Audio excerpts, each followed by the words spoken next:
My name's Joy. I am coming from Chirpy Bird Health IT Consulting, and we are excited to release the 2020 Mips manual. Now, a lot of people know and are aware of changes that have happened in healthcare. A lot of them are things like Affordable Care Act or Obamacare, and essentially how patients have to deal with insurance. But at the same time, as that has been going on, providers and the folks that actually treat specifically Medicare patients have had a change in the way that they get paid. So the Centers for Medicare and Medicaid have been in the middle of a transition in basically quantifying and how doctors kind of earn their reimbursement rate. And so we're in the middle of two different types of models. One is called a fee-for-service model that essentially pays doctors based on the number of services or procedures that they provide. This new model is called a value-based care model, which is designed to really measure clinicians and doctors on the quality of care that they provide. Ideally, we're looking at them to provide a higher quality of care, ideally at a lower cost.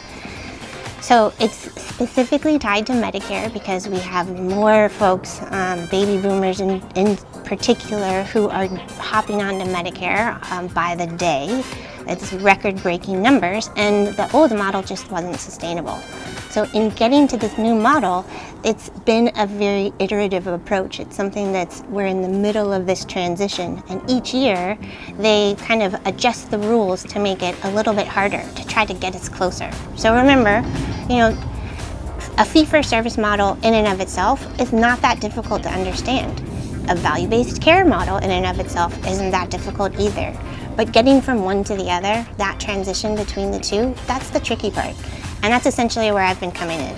So since this has started, since 2015, every year those rules slightly change. They've gotten more and more difficult, and basically the government is looking at clinicians and how they provide care, which quality measures they're tracking, how they use their technology, what improvement activities they have in place to improve the care they provide year over year.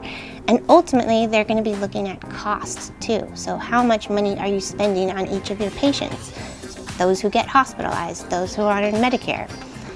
So happy to announce that this year we have got the 2020 Mips manual ready and in place. It is something to help clinicians and their practice administrators understand what those rules are, how folks are actually getting measured, and essentially compared on an apples-to-apples approach, to kind of looking at doctors, to help them get the highest Medicare reimbursement that they possibly can. It's basically how do they protect their revenue.